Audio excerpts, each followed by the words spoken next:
Vamos lá, amados. Onde nós paramos na página de número 38, não foi isso? 38. Página número 38, lá embaixo, né? Na página, mais os versos 21 e 27. Foi por aí, não foi? Foi. Mas na verdade não é o primeiro parágrafo, é o segundo, tá? Numa das suas formas significava originalmente. Acharam aí essa frase? Então vamos lá. Numa das suas formas significava originalmente cortar, separar. Passou a ser utilizada apenas para indicar a ação divina, de trazer à existência algo inteiramente novo. No versículo 1, a ideia de criação exclui materiais já existentes, podendo então dizer-se que as coisas foram produzidas do nada, que é o termo hebraico bará, tá? Do nada. Não existia nada. Nada é nada. O termo lá, na verdade, tem um termo hebraico que diz vacuidade. É o vácuo. No vácuo, o que existe no vácuo? Nada, né? Então o termo lá é vacuidade e desolação, ou seja, deserto e nada, tá bom? Então não existia nada. O principal é sublinhar o significado de bara, que apenas supõe a produção de um ser completamente novo, que antes não existia, que é o próprio ser humano.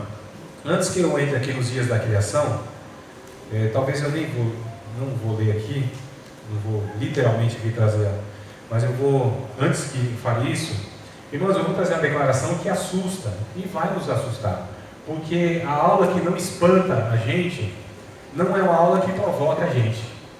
Vocês, se ouvissem de mim, falando assim, Deus não existe, o que vocês iam pensar? O pastor Moisés já está pensando, tem que arrumar outro professor, que o André já começou a desviar o povo.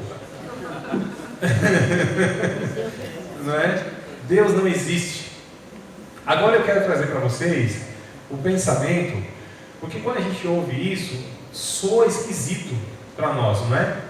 Agora, quando a gente trabalha na perspectiva de que tudo que existe porque teve um começo e tem um fim, aí Deus não se enquadra nessa existência. Deus está fora dessa existência. E tudo que existe em Deus, por causa de Deus. Foi gerado em Deus. Deus é o fator causal, né? Como diz os adolescentes, Deus chegou causando. Em Gênesis capítulo 1, verso 1, Ele é o fator causal de existir todas as coisas. Então Deus está fora da existência. Deus criou tudo que existe. Ele não tem princípio de dias, nem fim de dias. É o alfa e é o ômega. Ele é de eternidade a eternidade. O tempo, inclusive, foi criado por Deus. Deus não está sujeito a tempo nem a espaço. O tempo e o espaço foram criação de Deus. Antes que isso existisse, Deus já era. Olha só, irmão. Então, quando o faraó, ou quando Moisés, melhor dizendo, perguntou para Deus quem ele falaria que Deus era para o faraó, Deus disse, diga que eu sou o que sou. Esse termo, sou o que sou, é o autoexistente, o autossuficiente. Vocês já perguntaram, alguém perguntou para vocês assim, de onde veio Deus? Mas assim, antes que Deus surgisse, o que havia? Quem criou Deus? Não tem esses negócios na cabeça da gente? Porque a gente entende que tudo que existe teve um princípio, mas Deus não. Deus cria duas classes de seres, que são os anjos e os homens. E esses duas classes de seres são eternos, mas a partir de um ponto criado. Então vamos colocar aqui, ó, isso aqui sendo a criação. Criação tem por tudo que existe, visível e invisível. Existe o mundo invisível, seres angelicais, espirituais e etc, não é? Dentro dessa criação, então, estão os homens e também os anjos. Eu vou pegar esses dois aqui porque eles, de alguma maneira, são eternos, porque tem um espírito, não é? Então, existe aqui, vamos chamar de ponto da criação. Ponto da criação, tá bom? Então, tem um ponto da criação e existe uma linha aqui chamada de eternidade. Tá bom, amados? Então, tudo que existe, tudo, visível e invisível, foi criado por Deus. Teve um início, teve um ponto de criação. Não é autoexistente, é sustentado por Deus. Tudo é sustentado por Deus. Vocês acreditam que o inferno existe em Deus?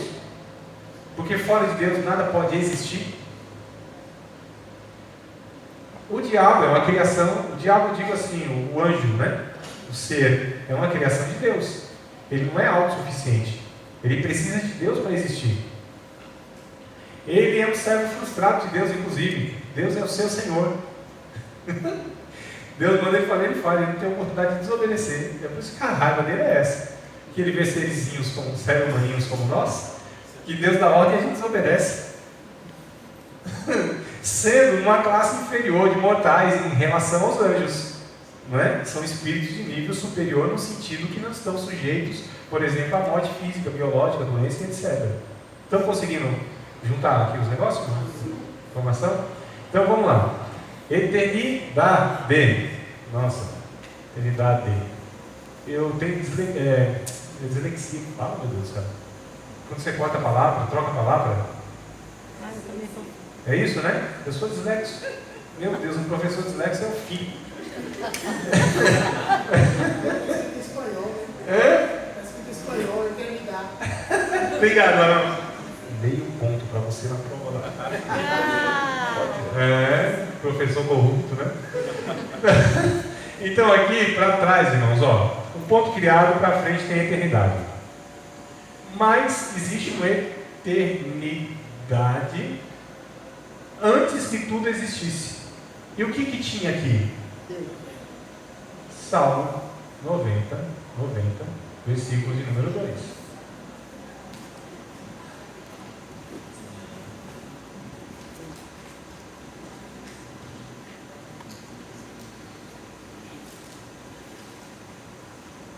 E aqui eu comi o i, não tem jeito. Oh, prova. Então, Salmo 90, versículo. Eu coloquei um olhinho ainda aqui. É assim mesmo, foi pior. Salmo 90, versículo de número 2. Antes que os montes existissem. Não é isso que está escrito aí? É o 2 mesmo? Antes que os montes. Alguém pode ler na íntegra? Antes que nascessem os montes, ou que tivesses formado a terra e o mundo, sim, de eternidade a eternidade, tu és Deus. Deus, de eternidade para trás e eternidade para frente é Deus. Amém. Deus, ele é eterno, irmãos. Tudo existe nele, por ele, para ele. São todas as coisas. Inclusive a Bíblia diz glória, pois a ele na igreja e amém. Não é isso que diz o texto? Então ele é eterno, ele está acima de tudo e de todos. Ele é soberano, reina sozinho. Ele é supremo. Não tem nada que possa se equiparar a Deus. Não tem ninguém que possa olhar para Deus de cima para baixo. Não tem como. Ele é Senhor, Criador, sustentador. Ele criou, Ele fez a sua criação, Ele sustenta a sua criação e Ele resgata a sua criação. Ele sustenta todas as coisas pelo seu poder, diz a Bíblia. Ele é supremo, não tem diabo, não tem inferno, não tem nada nem ninguém, irmãos, que seja páreo para Deus. Porque Deus é eterno e Ele é infinito.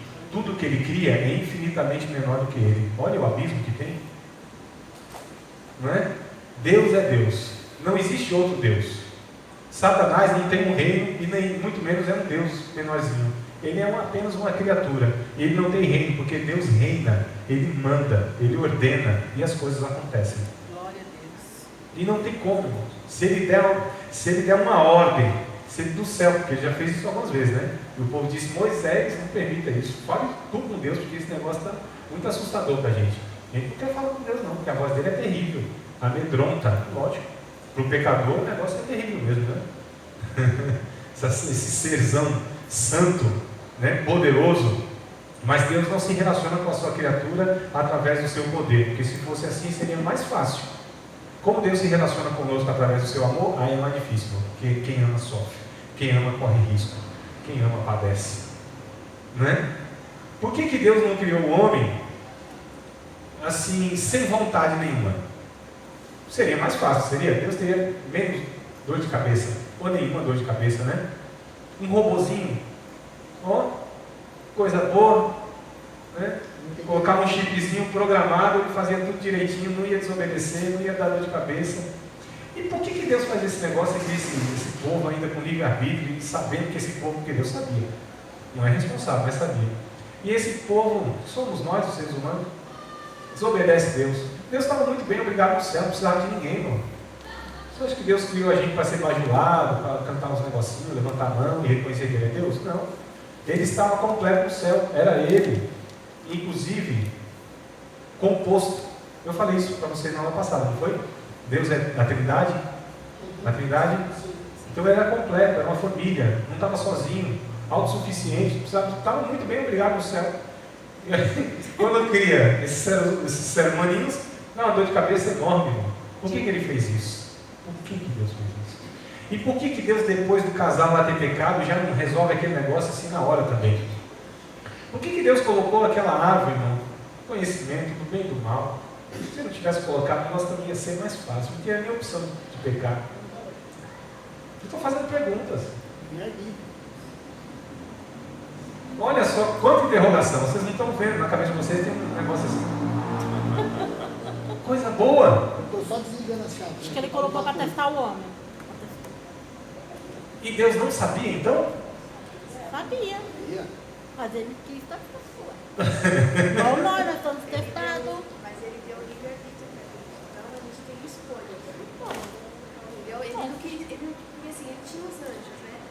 Os anjos adoravam, louvavam, mas ele criou uma criatura que tinha escolha de servir ou não. Então assim, ele colocou aquelas árvores para o homem escolher. Então assim, você quer ou não quer? Então foi isso que ele queria. Qual é o teu nome, irmã? Bianca. Bianca. Sabe o significado do seu nome? Alva, né? É branca, né? Bianca, branca, né? Teu nome, Gal? Mas sabe o significado do teu nome? Nem eu também preciso estudar um pouquinho mais para saber mais. Eu prometo que eu vou dar uma pesquisada maior e depois dar o significado do seu nome. Então, o que acontece, Bianca? Obrigado por trazer esse pensamento. Olha só, porque essas horas, você não, né? Vocês dormem no banco. O que acontece? Quando Deus ele cria, porque antes disso os anjos adoravam mais uma parte, né? Porque a outra parte já tinha se revelado, porque os anjos se revelaram antes da criação do homem. Isso, Jó, capítulo 38, verso 7 e 8, vai dizer que os anjos eles foram criados anterior à terra, os seres humanos, etc. Então o que acontece? Quando cria o ser humano, Deus escolheu se relacionar com esses homens através do seu amor, que até hoje é assim, não é através do seu poder. Então, quando Deus escolheu se relacionar através do seu amor, aí eu disse, quem ama corre risco, não tem jeito, né? Mas Deus não podia? Não, de poder ele podia, mas ele não faz o que ele pode, ele faz o que ele decidiu fazer e ele estabeleceu como a sua vontade. Porque tem coisa que eu quero, não posso, não devo, não quero. Entendeu?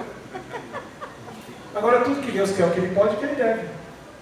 Mas aquilo que eu quero, o que eu posso e o que eu devo, aí é ético, aí é vontade de Deus. O que é boa, perfeita e agradável, diz a Bíblia, não é? Tem coisa que eu quero, não posso, não devo, não quero. É verdade ou não é? Você sabe o que é, né? Então, tudo que Deus pode é o que Ele quer e é o que Ele deve. A sua decisão é perfeita. Ele tomou a decisão de criar esses seres.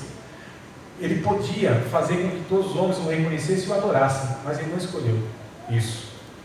E aí, acho que para a gente entender, eu preciso contar uma ilustração. É mais ou menos assim.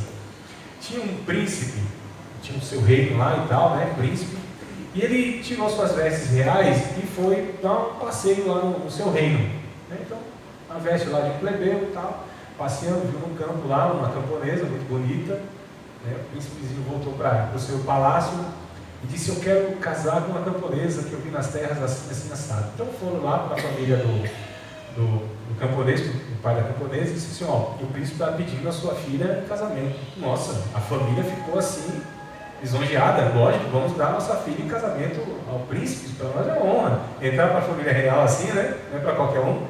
E casaram, aquele negócio todo, pompa e tal. Depois de poucos meses, passeando no palácio, o príncipe olha a princesa, vê ela sentada, cabeça baixa, triste. Diz assim, minha princesa, o que está acontecendo? Por que estás triste assim?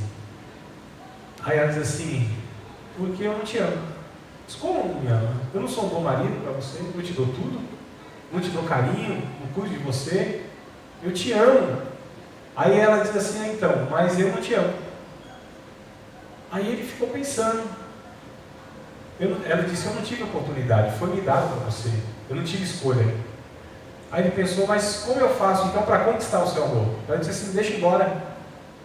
Aí ele falou, mas se você for embora, você pode não voltar, né? Aí eu te perco para sempre. Aí ela disse, é verdade, posso não voltar, se você me der escolha. Mas se eu voltar, vai ser por amor. Se eu voltar, vai ser porque eu quero. Foi o que Deus fez com a gente, irmãos. Ele nos deu escolha, e quem ama tem o risco de perder. E aí, nós, os servos de Deus, somos esses que voltaram por entender que Ele merece o nosso amor. E nós o servimos, não é porque Ele pode fazer coisas boas para a gente, pagar as nossas contas, curar as nossas enfermidades, resolver os nossos problemas, porque nós entendemos que Ele é Deus, e Ele é digno de ser adorado. Nós reconhecemos isso.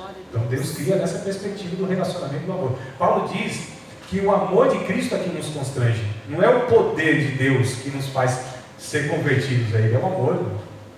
Quando o Espírito Santo apresenta Jesus morrendo na cruz por nós, foi irresistível. A gente disse, não é possível. Tanto amor, porque Deus amou o mundo de tal maneira que deu seu Filho unigênito. Quando a gente percebeu esse amor, quando nós recebemos esse amor, mesmo a gente sendo ofensor de Deus, então a gente reconheceu, não, Ele é digno, Ele é Deus. Então, se Ele é Deus, eu reconheço Ele como Deus, eu devo adorá-lo. Diga, Mara. Nesse contexto, é mais ou menos assim, pastor. Nós vamos até Deus não pela justiça dele, não porque Ele pode tirar, não porque Ele pode nos julgar ou condenar, mas porque Ele é amor. Sim. O amor dele nos leva, é essa troca de relacionamento. Então, até entender isso, né? Que é a base, é o amor e a troca. Tem muitas pessoas servindo a Deus com a motivação errada. A gente pergunta para algumas pessoas, por que você serve a Deus? Tem um medo do inferno. Isso é uma motivação errada. Serve a Deus por medo do inferno. Isso é uma motivação errada. Nós servimos a Deus porque entendemos que Ele é Deus. Entendendo que Ele é Deus, não nos resta outra decisão, a não ser adorá-lo e servi-lo, porque Ele é o nosso Criador. Então a motivação que eu sirvo a Deus é porque eu entendo que Ele é Deus. Basta, irmãos, é simples, mas basta, é isso. Né? Agora tem pessoas servindo a Deus. Eu vou provocar vocês aqui em algumas questões. Se Deus prometesse não responder nenhuma de nossas orações, não precisa responder, tá? É só para pensar. Cada um pensa aí.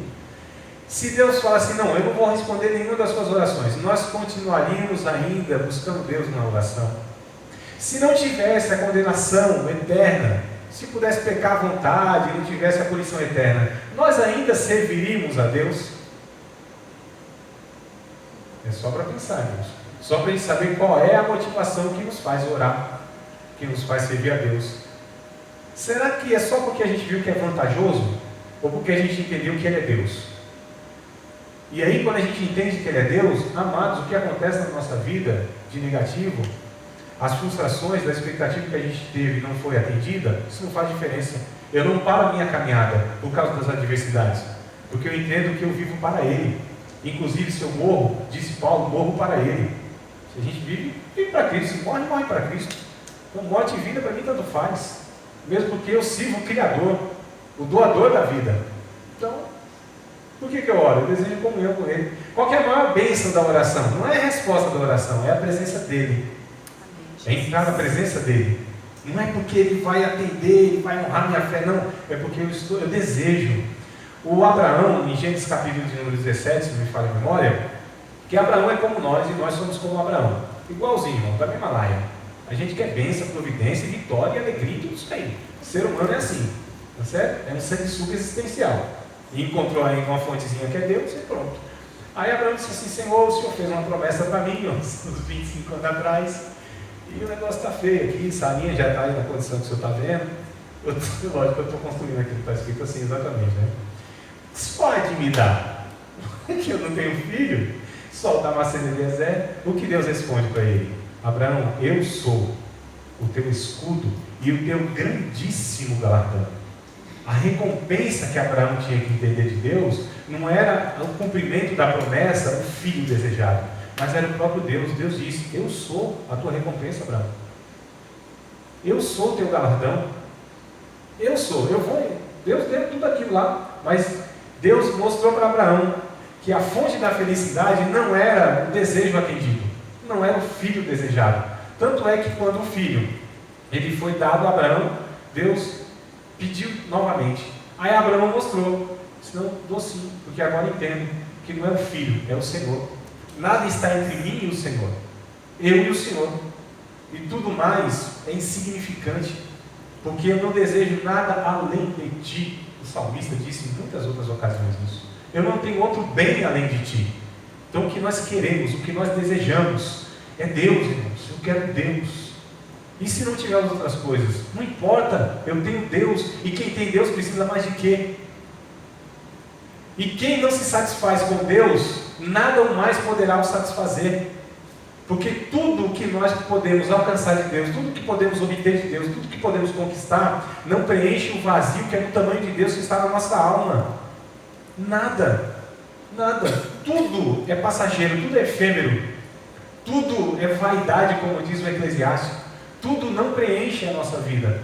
Porque quem depende de bênção para se alegrar, depende de profecia para prosseguir. Eu sei que essas coisas contribuem de certa forma, mas nós dependemos da presença, da comunhão, da graça, da virtude do Espírito Santo na nossa vida, irmãos. Isso basta.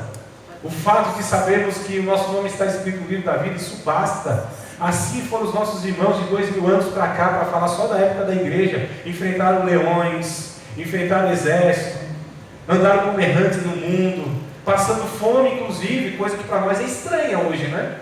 Nesse país da teologia da prosperidade, onde o crente não sofre, para nós isso é esquisito. Mas eles entenderam que eles eram peregrinos estrangeiros na terra, eles queriam Deus, a cidade celeste, que Deus é o construtor. Olha que coisa linda, irmão. Então a gente vai entendendo essa dinâmica que a Bíblia apresenta quando a gente sabe quem é Deus. Porque quem viu Jesus, quem experimentou Jesus, nada o mais satisfaz. Tudo é infinitamente menor, né? Não tem como, irmão, trocar a presença de Deus por quê? Um pratinho de lentilha? Não dá, né? O homem lá já fez isso, a gente viu que não era vantagem, não foi vantagem. Lançou sem alegria, né? Então a gente percebe que o relacionamento que Deus cria é esse. Então Deus é criador, Deus cria então esse homem com uma finalidade que é o que a gente vai ver aqui um pouquinho mais para frente. Quando Deus ele cria todas as coisas, cria com uma finalidade, que está na página 43, com uma finalidade que a gente chama de teleologia. Teleologia, o termo quer dizer o seguinte: que existe o estudo da finalidade das coisas. Tudo que Deus cria tem uma finalidade, irmãos. Nada que Deus cria é inútil, não tem utilidade, né? E tem um propósito definido, bem definido. A gente que é gambiarreiro, a gente faz gambiarra, mas chave de fenda não foi feita para segurar o vidro do carro, tijolo não foi feito para sustentar o estrado da cama, para não dizer de outras coisas que eu não vou, não. Vocês não devem fazer isso, vocês são crentes, né? Não, jamais. Só por ser brasileiro vai fazer um negócio desse? Não vai. Na última hora ali. O pior não é fazer gambiarra com essas coisas, o pior é fazer gambiarra com a vida, né, irmãos? Exatamente. O pior é fazer gambiarra com aquilo que Deus colocou como um propósito na nossa vida. Então, cada coisa que foi criada por Deus tem uma finalidade. E o homem foi criado com uma única finalidade: de glorificar a Deus, de viver de uma maneira que glorifique a Deus. Isso está escrito em Isaías 43, verso 7. Eu criei, eu os formei. Olha as expressões de novo que a gente pegou lá em Gênesis. Eu criei e os formei para a minha glória. Então nós somos criados para glorificar a Deus. Glória a Deus. O que passa disso é de procedência maligna, é vaidade. O que passa disso sai da finalidade. Nós somos resgatados, irmãos, para continuar glorificando a Deus. Nós somos esse povo que entendeu quem é Deus, que voltou por amor, reconhecendo que Ele é digno da nossa adoração, do nosso louvor. Se Ele fizer, tem um hino que diz aí, é Deus. Se não fizer, continua sendo Deus, né? E se Ele me der aquilo que eu desejo, louvado seja Deus, aleluia, a gente se alegra. E se não fizer, não altera em nada a minha fé, entusiasmo, alegria, desejo de servi-lo. Eu vou me entristecer por um momento, mas eu não sou triste, eu estou triste, é uma condição. E na tristeza a gente consegue entoar louvores a Deus, adorar a Deus do mesmo jeito, evangelizar com o mesmo entusiasmo, falar de Jesus da mesma forma, ter a esperança da eternidade do mesmo jeito, esperar o arrebatamento com o mesmo entusiasmo, não é, irmão? Amar a esposa do mesmo jeito, criar o filho com a mesma persistência. A gente faz aquilo que Deus disse que é para a gente fazer, do começo ao fim. E no meio disso vai ter um bocado de coisa que vai ser obstáculo, e a gente vai saltando tudo isso. Davi disse: contigo, Senhor, eu salto muralha, atravesso um meio de exército e sai do outro lado, vai estar tudo certo. Aleluia, irmão, que coisa boa. Não é? Amados, então, sim, claro, pastor. Já deu a hora mesmo.